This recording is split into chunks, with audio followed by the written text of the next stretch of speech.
दुनिया के महानतम वैज्ञानिकों में से एक अल्बर्ट आइंस्टीन ने कहा था, कंपाउंड इंटरेस्ट दुनिया का 8वां अजूबा है। जो इसे समझता है, इसे कमाता है।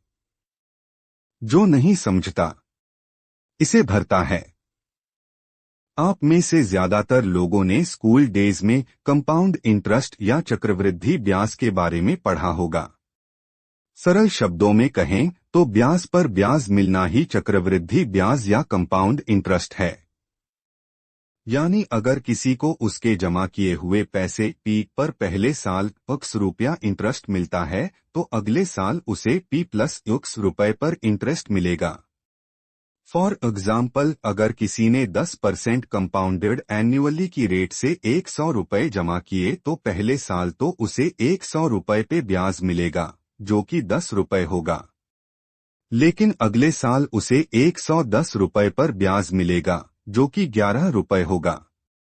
यानी 2 साल बाद ₹100 बढ़कर ₹121 हो जाएगा, जबकि साधारण ब्याज से पहले साल भी ₹100 पे ₹10 ब्याज मिलता और दूसरे साल भी ₹100 पर ₹10 ही ब्याज मिलता।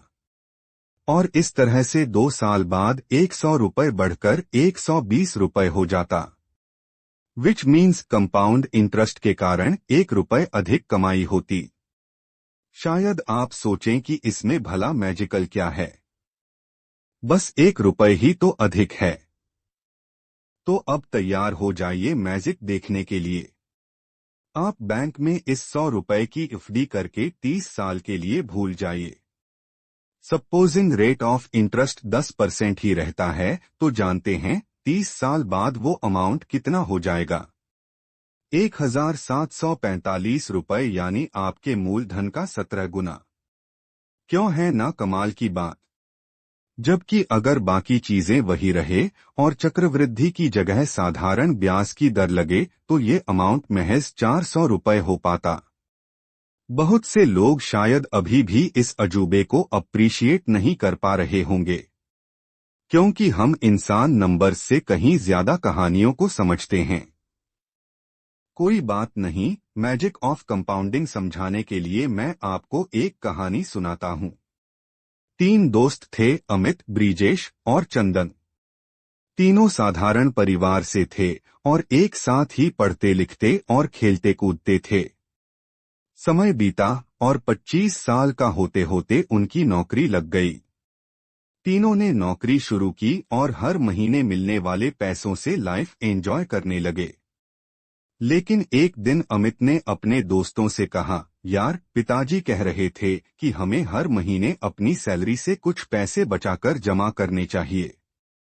तुम लोग क्या सोचते हो? इस पर चंदन और ब्रिजेश भी सहमत हुए, पर उन्होंने कहा कि अभी तो हम बहुत यंग हैं और हम पर कोई जिम्मेदारी भी नहीं, हम कुछ साल मौजमस्ती कर लेते हैं और बाद में अच्छे पैसे बचा लेंगे। और अपनी अपनी सोच के मुताबिक तीनों ने इस तरीके से बचत की। अमित ने 25 साल की उम्र से ही 10% कंपाउंड इंटरेस्ट की रेट से किसी फाइनेंशियल इंस्ट्रूमेंट में ₹5000 प्रति माह जमा करने शुरू कर दिए। ब्रिजेश ने यही काम 30 साल का होने पर किया और वो भी किसी फाइनेंशियल इंस्ट्रूमेंट में हर महीने 10% कंपाउंड इंटरेस्ट की रेट से ₹5000 जमा करने लगा।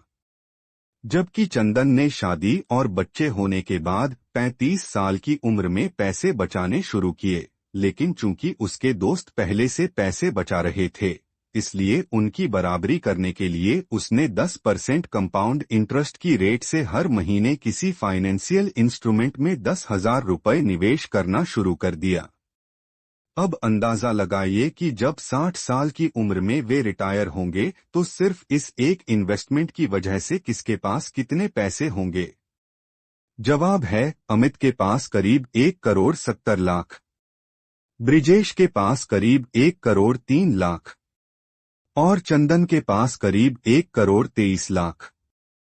देखा अपने कंपाउंडिंग की पावर की वजह से तीनों दोस्त छोटी छोटी बचत करके भी एक दिन करोड़पति बन जाएंगे। दोस्तों, हम 5,000 से 10,000 की वैल्यू नहीं समझते, लेकिन अगर इन्हीं पैसों को डिसिप्लिन्ड होकर निवेश किया जाए तो हम भी एक दिन करोड़पति बन सकते हैं। कई लोग इस तरह की मंथली इन्वेस्टमेंट ना करने का एक्सक्यूज ये देते हैं कि अरे 25 से 30 साल बाद 1 करोड़ की वैल्यू क्या होगी। लेकिन वो इस बात पर ध्यान नहीं देते कि वे निवेश भी कोई एक मुश्त नहीं करते बल्कि इन 30 सालों के दौरान महीने दर महीने ही करते हैं। यानी जो 5,000 का निवेश करने में आपको थोड़ा सोचना पड़ सकता है, 15 साल बाद वही निवेश आपको बेहद आसान लगेगा। इसलिए वीक एक्सक्यूजेस देने की बजाय जल्द से जल्द निवेश करना शुरू करें। अब सवाल यह है कि 10% या उससे अधिक रिटर्न मिलेगा कहाँ?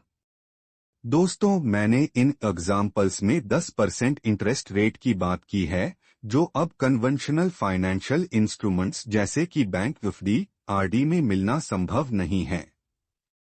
लेकिन एक जगह है जहां आपको इतना या इससे भी अधिक रिटर्न मिल सकता है, और वो जगह है म्यूचुअल फंड्स। म्यूचुअल फंड एक इन्वेस्टमेंट व्हीकल होता है जो कई निवेशकों से इकट्ठा किए गए पैसों को मिलाकर बना होता है। इसका उद्देश्य इन पैसों को शेयरों, बांडों, मुद्रा बाजार के साधनों और अन्य एसेट्स में निवेश करने का होता है। सही टर्म्स स्कीम में इन्वेस्ट करना आपको बहुत अच्छे रिटर्न्स दे सकता है।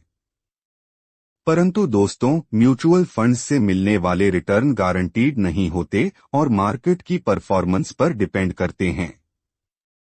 साथ ही किसी फंड की पास्ट परफॉर्मेंस उसकी फ्यूचर परफॉर्मेंस की गारंटी नहीं देती। इसलिए अपना निवेश सोच समझ कर ही करें।